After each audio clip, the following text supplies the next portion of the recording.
This is Spotlight Omaha.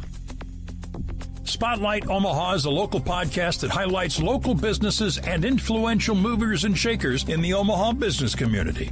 Spotlight Omaha is brought to you by Pixel Fire Marketing. Now, from the Pyramid Contractor Studios, the host of Spotlight Omaha, Jimmy Allen.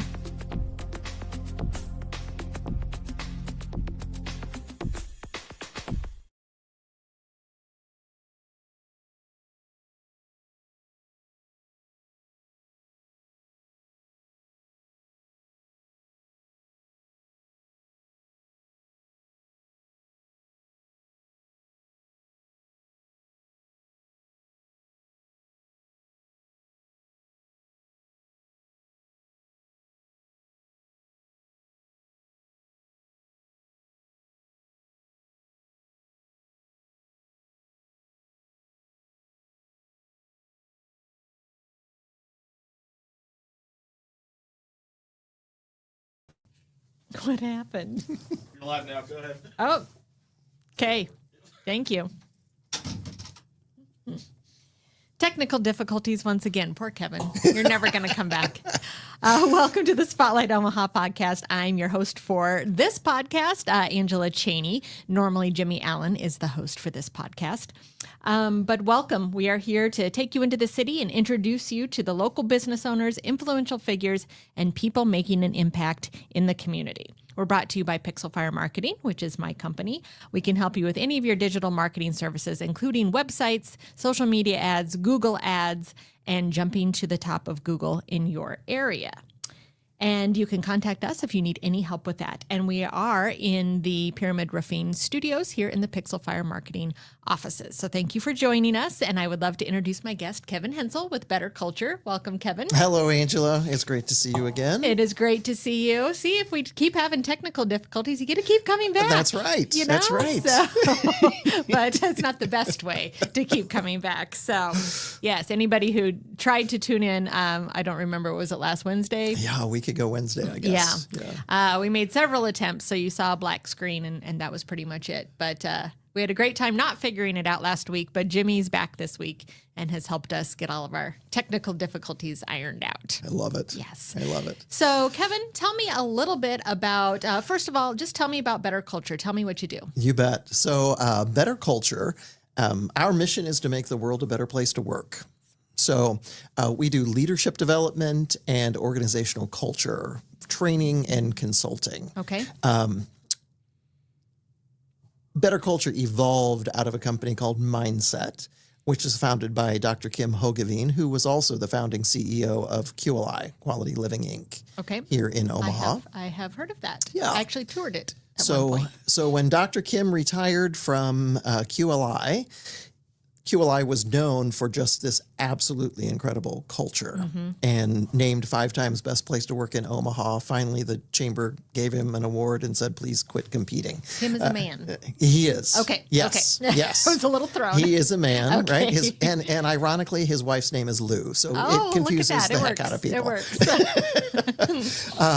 But when he left QLI after about 24 years, and QLI having this reputation for such an amazing culture and an amazing work environment, many other business leaders were coming to Kim saying, how did you do what you did at QLI? So he started his little retirement gig, he says, and started a company called Mindset, where he did in-person training and consulting without any intention of ever that turning into kind of another true, larger business. Sure. Was it related at all to the book Mindset by Carol Dweck? It is not. It is not. No. Okay. However, Kim's background is as a clinical psychologist. Okay. So Wonderful. there is relative comparison there, Sure. right?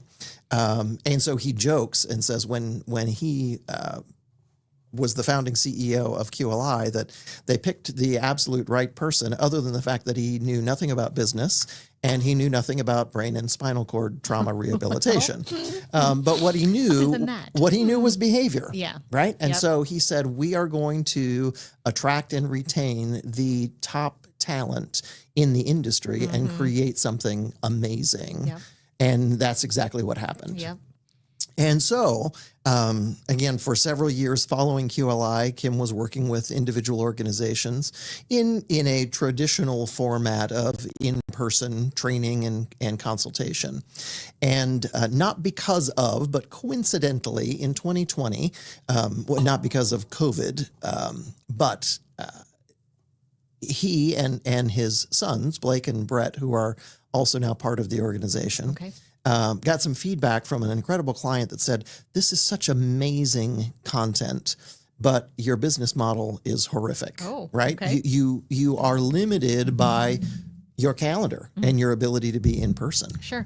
And so they took all of the curriculum, or a lot of the curriculum that they had been conducting as in-person training and facilitating and consultation, and put it online, made on-demand programming. And that evolved into then the BetterCulture name. Okay. And so I had been a BetterCulture client, actually. Oh, okay. What was your company that you were a client? I started out as the president and CEO of the Bellevue Chamber of Commerce, Oh, wonderful. utilizing the BetterCulture curriculum in the Leadership Bellevue program. Okay. And like many chambers of commerce, they have leadership programs, but those leadership programs are typically kind of community awareness leadership Right. programs. And rarely do those programs involve any leadership development skill teaching. Okay. My background is in learning and development and in organizational leadership. Okay. And so when I took over the chamber, I said, you know what, I want to integrate a component of leadership development into Leadership Bellevue. And so serendipitously, one day I stopped in just to visit Dr. Kim in his office, which is located in Bellevue. And he was there and he said, let me show you something we've been working on. And he showed me this on-demand curriculum. So you were right there in the beginning. Right in the beginning, yes. And so implemented it. It rave reviews. I had 17 people in our first cohort. I like to share the story, although this is, the asterisk, not typical results. Right. But in our last session, when I had people kind of reflect and review how have they become a better leader, what really was their aha moments, what stood out, every single participant cried. Oh my goodness. And That's shared powerful. at how powerful it had been, Yeah. not only in them becoming better leaders, but how it had impacted them personally and how they interacted with their families and friends. Because it isn't isolated. Right. If you become a better person, you become a better person in every part of your life. Absolutely. Yeah. Absolutely. So after a couple of years at the chamber, I was recruited away to be the human resources director for the Habitat for Humanity of Omaha affiliate. Okay. And so took this curriculum from BetterCulture there as well. And really, we moved the needle on culture at Habitat. They do an annual engagement survey. Scores went up, turnover went down. Really, again, this positive impact. And Dr. Kim called me one day and said, hey, I'm wondering if maybe you want to get together and have a Coke. Not unusual. We'd connect frequently. Sure. But sure enough, that led to, hey, we need to add somebody to the team, and you've been the expert on our curriculum. So, so it has, it's been an incredible ride. I've been with BetterCulture now about 18 months, and every day is just fascinating. So it is an Omaha-based company. It is, yes. And do they serve nationally or is it just local? We serve nationally. Now that we have this on-demand product, there is no stopping anyone anywhere from integrating the curriculum into their learning and development platforms. Our goal is that individual organizations are able to adopt this curriculum easily and make it their own. Yeah.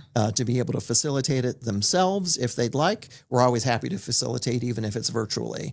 But the goal is for organizations to embrace leadership development, professional skills development. We have another non-leadership development product called the 20 Tenets that are around more professional development or soft skill development. Sure.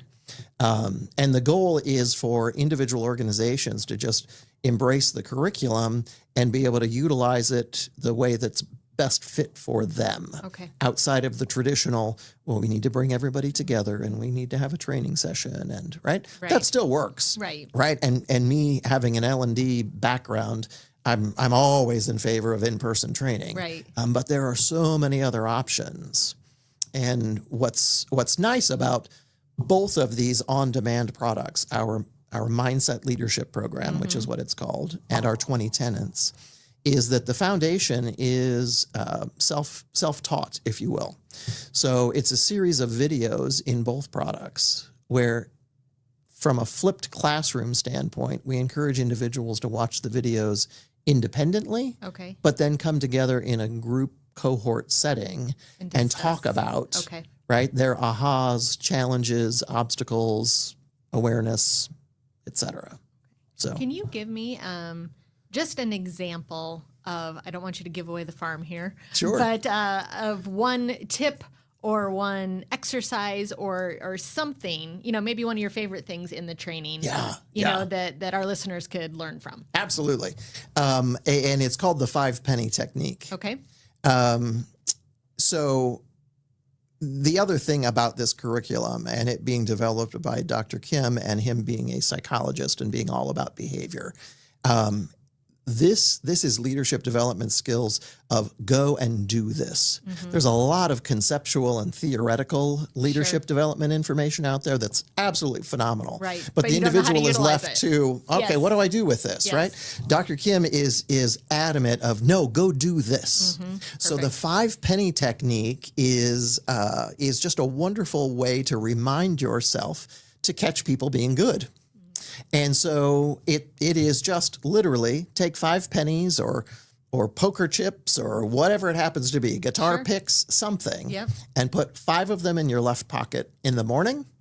And then throughout the course of the day, be very intentional about catching people doing the right things, right? Doing, they don't even have to be amazing things, but just, hey, right? Recognizing people, catching them being good, if you will. Right? And every time you do, move one of those pennies to your other pocket.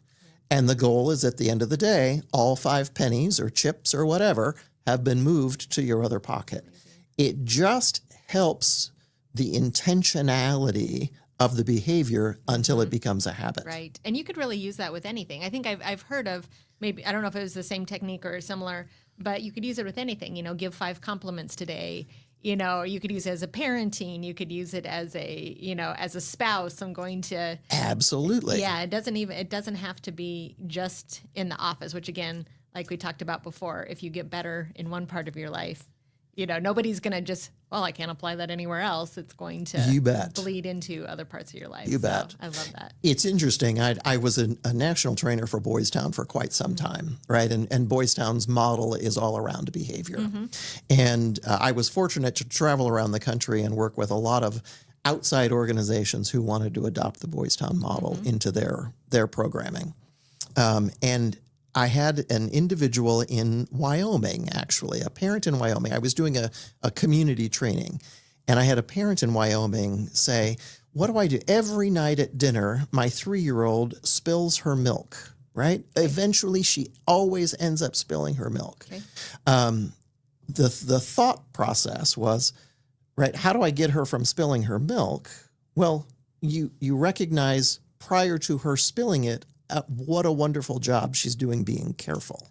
Oh. Right? Recognize her not spilling it. Exactly. Yes. Right? And so from a theory standpoint, this 5 penny technique is the same type of theory. If you catch people and compliment them on what it is you want them to be doing, it increases the likelihood they're going to continue to do those things. Absolutely.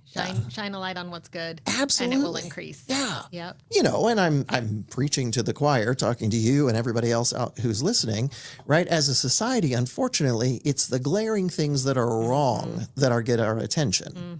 And so sometimes we just have to be very purposeful and very intentional to focus on what's going right. Yes. Because it's not becoming problematic. Right? It doesn't get our attention. Right. So how do we as leaders shift how we're viewing the world?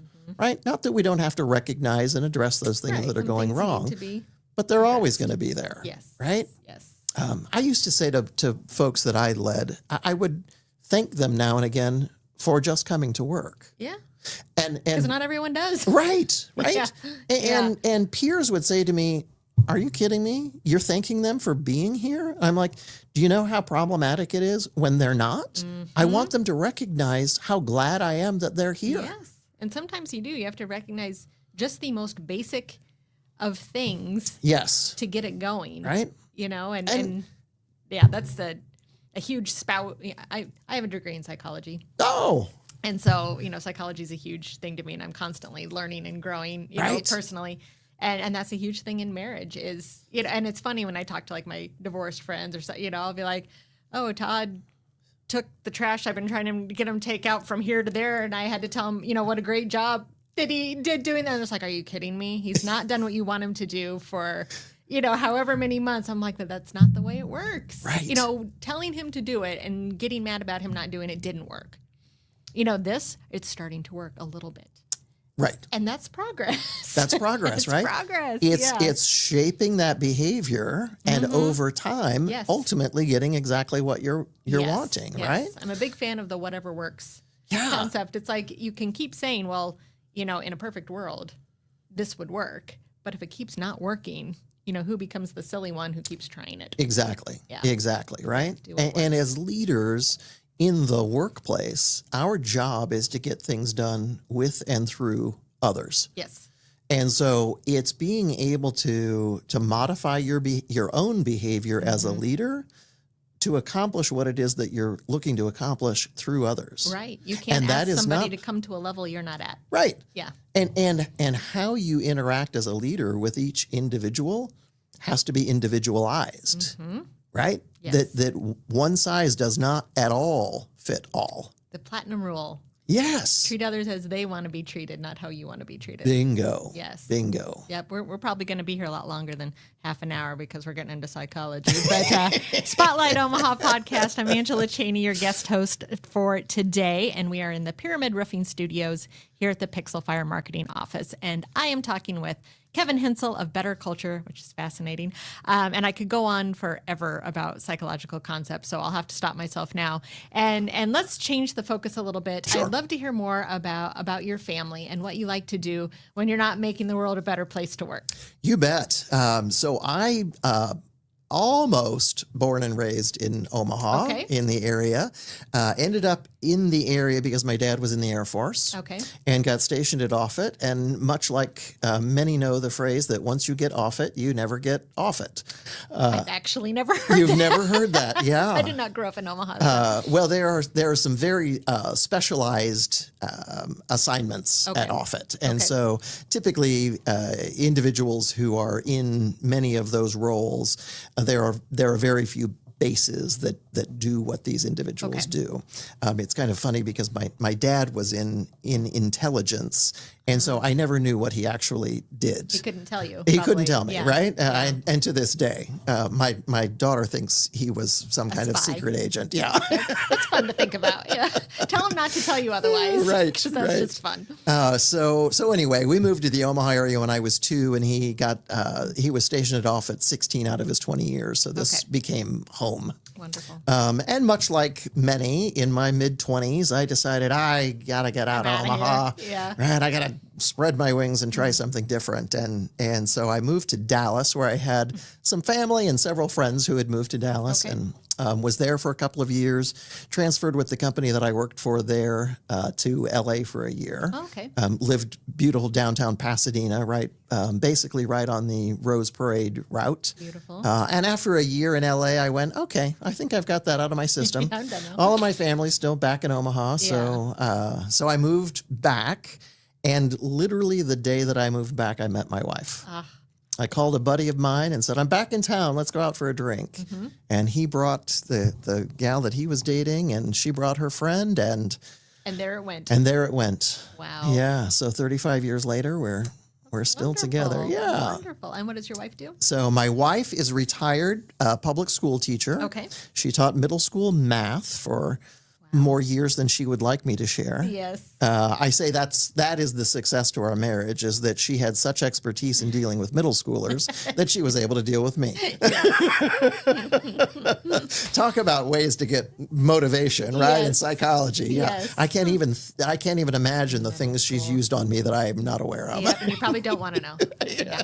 And children? Children, two grown children. So I have a daughter who's married and has blessed us with the most phenomenal granddaughter. Oh. And we have a grandson due here in just a few weeks. How exciting. Yeah. So Wonderful. she and her husband live in Papillion. So Okay, they're good. They're they're close. nice and close by. Yep. And my son and his wife, he's been married just about a year now.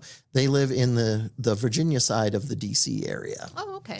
And they both work for public affairs firms, and they're living their best life and Yeah. traveling. And Think they'll come back? no. I'm done, pretty confident. They don't plan to settle down in the D.C. area. Right. Rachel is an only child, and her family, her parents live just outside of Knoxville. Okay. And Colin, my son, and Rachel love that area anyway. They'll end up there. And so I have a feeling that may be where Be a they fun end place up. to visit. Absolutely. Yes. Absolutely. Wonderful. So, and of course, you're involved in community service here in Omaha. Because I Absolutely. don't want to get fined if we don't mention this. We cannot have a conversation without mentioning how important it is to be involved Yes. and to be able to give back, right? Which ties into leadership, I believe, anyway. 100%, yes. So I have been a member of the Suburban Rotary for just about a year now. Yeah. I think I officially became a member in April of last year. And a wonderful member, too. You're very visible. Well, thank help you. out. You show up at things. So, Yeah. yes, you've been a wonderful addition to the group. It's a group that I have been aware of and intrigued by for a number of years. I know so many members before I even came on board. Who brought you initially?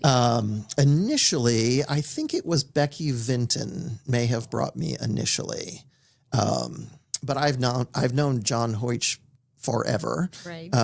Funny, John Hoytch's son and my son were roommates in college. Really? Yeah. Interesting. Yeah, kind of funny connection there. Yeah. Madeline Moyer lives across the street from Oh, me. my goodness.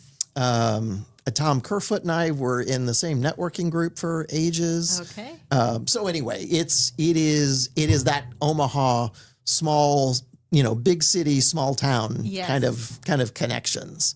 And so to be able to kind of lock arms with a common purpose of service and friendship and connection, the timing was just perfect that allowed me the opportunity to be able to join and to be able to be visible and involved. Sounds like the words of a future president. Or at least a secretary. Yes, right. And secretary / tell fine bad master. jokes. Yes. I'm doing a terrible job at fine. See, I should have made sure you didn't mention it just so I could fine you. Oh, I already had a heads up. I've been paying attention. You do. Just so you know, if you guys are not involved in Rotary, if anyone's in the news and they do not mention that they're part of Rotary, we get to find them at the group. It's a way to raise money for the group. It's fun. But I am the fine master for the group, so I had to make sure that we mentioned Rotary. I appreciate you keeping me out of debt. You bet. So we've got about 5 minutes left. What I would love to wrap up with is if you could share another little leadership tip, because, I love to give people something that they can take back, especially when you've got the type of industry you're in, and you've got probably just 100 billion little tips and tricks. Or Absolutely. Ticks. You can just combine it into could ticks. be ticks. It could Yeah. be. One more little thing that a leader can take into their workplace, next week, starting Monday. Absolutely. So this combines our leadership development curriculum and what we call our 20 tenets curriculum. Okay. And our 20 tenets are through our research and experience and Kim's background as a psychologist. They are the 20 kind of foundational behaviors and attitudes to make individuals successful in work and in life. Okay. I tongue-in-cheek say it's how to teach people how to be an adult in the workplace, right? And so we teach this within our leadership development curriculum, and it is our second tenet, and that is assume positive intent, Oh, I love that. Yes. right? Yes. So always approach a situation assuming positive intent. Yep. Now, I have taught that concept for years prior to coming on board with BetterCulture. Another good marriage tip. Absolutely, right? Yeah. And it sounds so generous, right? Oh, I'm going to give you the benefit of the doubt. I'm Yes. going to assume positive intent. And it certainly is. But for years, I taught it and I would say, it's actually incredibly selfish for me, right? Because it's what keeps me sane. Yeah. I can go off the rails about something and then go, oh, I didn't have all of the information, right? Or, Yes. oh, I'd never really thought about it like that. Yes. So it is, again, intentionality is so important, right, around choosing your behavior. And so if we get into the habit of choosing the assumption of positive intent or the assumption of good intent, we can always, this is another concept that we teach, you can always ratchet up tomorrow if you need to, right? But do Yes. you need to come out of the gate No. guns a-blazing? No. No. If we come out of the gate assuming positive intent, we're typically not going to damage relationships, right?